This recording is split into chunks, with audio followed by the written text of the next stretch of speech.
विश्वामित्र गाधी के पुत्र थे और पहले अपने राज्य में एक धर्मपरायण क्षत्रिय के रूप में राज्य करते थे। एक बार अपने साथ अछोड़नी सेना लेकर वह पृथ्वी के भ्रमण के लिए निकले। भ्रमण करते हुए वे महान ब्रह्मर्षि वशिष्ठ की कुटिया में पहुंचे। उस सुंदर कुटिया में प्रवेश करके, जहां अनेक मुनि निवास करते थे, उन्होंने आदर पूर्वक वशिष्ठ को प्रणाम किया। ऋषि ने विश्वामित्र का हार्दिक स्वागत किया और दोनों मित्रता पूर्वक वार्तालाप करने लगे। वशिष्ठ ने कहा, हे राजन, यहाँ अतिथि के रूप में कुछ दिन निवास करें ताकि मैं आपकी उचित सेवा तथा सत्कार कर सकूं। विश्वामित्र ने विनम्रता पूर्वक उत्तर दिया, आपकी सेवा से मैं पहले ही संतुष्ट हूँ, अब हमें जाने की अनुमति दें। तथापि बारंबार वशिष्ठ ने विश्वामित्र एवं उनके साथ आए व्यक्तियों से रुकने का आग्रह किया। अंततः विश्वामित्र सहमत हो गए। तब वशिष्ठ सबल नामक अपनी कामधेनु गाय को विश्वामित्र के सामने लाए और उसे अच्युतम राजोचित भोज उत्पन्न करने की आज्ञा दी। ऐसी आज्ञा पाते ही उस दिव्य गाय ने तुरंत विभिन्न प्रकार की भोजन तथा पेयों की व्यवस्था कर दी। सब कुछ चांदी की दीप्यमान विशाल थालियों में रखा हुआ था। विश्वामित्र एवं उनके सहचर भोजन करके संतुष्ट हुए, किंतु विश्वामित्र को वशिष्ठ से ईर्ष्या होने लगी, क्योंकि वे उस दिव्य गाय को अपने साथ लाना चाहते थे। लोभ की भावना में वृद्धि होने पर विश्वामित्र ने वशिष्ठ से कहा, मुझे आपकी आश्चर्यजनक गाय किसी भी कीमत पर चाहिए। कृपया आप मुझे इसे दे दें और इसके बदले में मैं आपको समुचित उपहार दूंगा। विश्वामित्र मुनि को सहस्त्र गौवें, सेना, असीमित आभूषण एवं और भी बहुत कुछ देने के लिए तैयार हुए, किंतु वशिष्ठ ने अपनी दिव्य गाय देने से इनकार कर दिया और कहा, मुझे दुख है, किंतु 100 करोड़ गायों के विनय में भी इस कामधेनु को स्वयं से पृथक करने में असमर्थ हूँ। यह कामना पूर्ति करने वाली गाय मुझसे अलग नहीं हो सकती, क्योंकि यज्ञ कार्य के लिए आवश्यक वस्तुओं को प्राप्त करने के लिए मुझे इसकी आवश्यकता होती है। तब विश्वामित्र ने उत्तर दिया, नीति के अनुसार यह गाय मेरी होनी चाहिए, क्योंकि राज्य की प्रत्येक उत्तम वस्तु का अधिकारी एक राजा ही होता है। चूंकि वशिष्ठ की अस्वीकृति ने विश्वामित्र की इच्छा को और भी उत्तेजित कर दिया, अतः राजा मुनि को और भी बहुत कुछ देने को तैयार हो गए, किंतु वशिष्ठ ने गाय देने से इनकार कर दिया। अनंतः निराश होकर तथा क्रोध में आकर विश्वामित्र गाय को पकड़कर आश्रम से बाहर ले जाने लगे। ऐसा किए जाने पर कामधेनु करुण स्वर में विलाप करने लगी।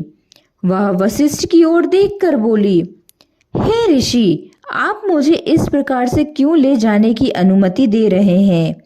मैंने निष्ठापूर्वक आपकी सेवा की है, क्या आप मुझे अकेली छोड़ देंगे? सबल स्वयं को विश्वामित्र के सैकड़ों सहायकों से छुड़ाकर अलग हो गई। आश्रम में उसके वापस जाने पर वशिष्ठ ने कहा, मेरी प्रिय सबल, मैं निश्चय ही तुम्हें त्याग नहीं रहा हूँ, किंतु मेरी शक्ति राजा के समान नहीं है। मैं असहाय हूँ, तुम्हारी रक्षा नहीं कर सकता। सबल ने कहा, हे ऋषि, आपकी आध्यात्मिक शक्ति के समक्ष राजा की भौतिक शक्ति तुच्छ है। यदि आप मुझे आज्ञा दें तो मैं अपनी विशिष्ट शक्ति का उपयोग विश्वामित्र की सेना को स्वयं पराजित करने हेतु करूंगी। जब वशिष्ठ ने अनुमति दी, तब सबल अपने शरीर से असंख्य उग्र योद्धाओं को उत्पन्न करने लगी, जो विश्वामित्र की सेना का नाश करने लगे। किंतु शक्तिशाली राजा ने उन सभी को नष्ट कर दिया। उसकी क्षत्रिय भावना और भड़क गई। उन्होंने सबल को ललकारा कि यदि उसे युद्ध जारी रखना है तो वह अधिक योद्धा उत्पन्न करे।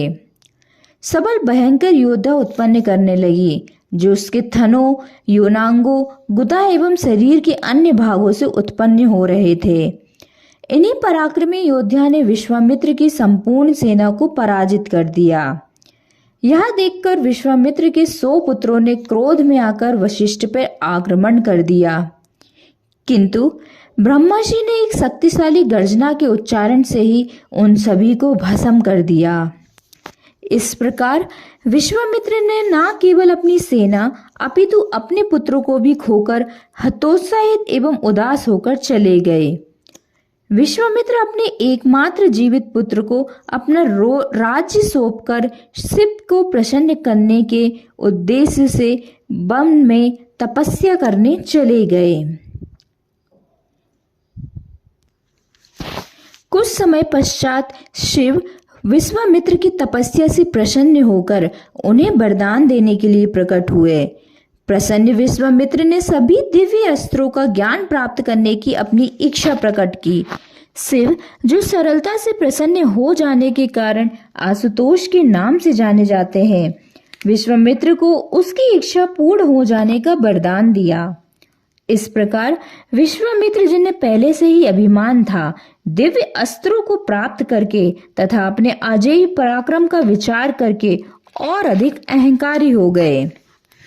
विश्वामित्र सीधे वशिष्ठ के आश्रम पहुंचे और क्रूरता पूर्वक अस्त्रों से इस प्रकार वार करने लगे जिससे ऐसा प्रतीत होने लगा मानो आश्रम पूरी तरह विनष्ट हो जाने वाला हो। वशिष्ठ के आश्वासन के बावजूद वहां रहने वाले सभी मुनि भयातुर होकर भागने लगे। वस्तुतः अल्पकाल में ही वह क्षेत्र निर्जर प्रतीत होने लगा।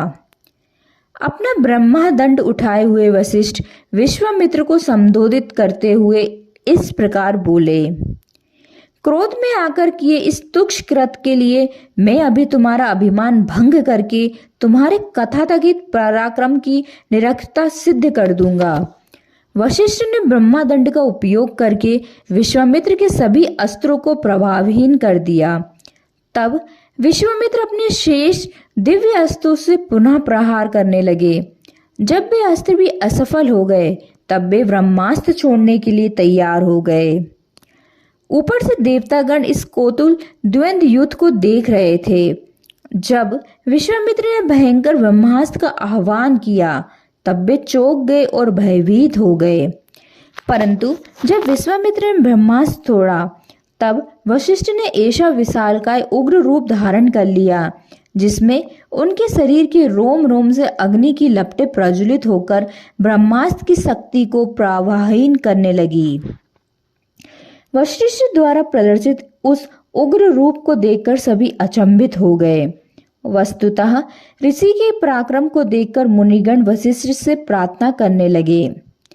ब्रह्मास्त्र को निष्फल करने के पश्चात वशिष्ठ ने पुनः अपना मूल स्वरूप धारण किया।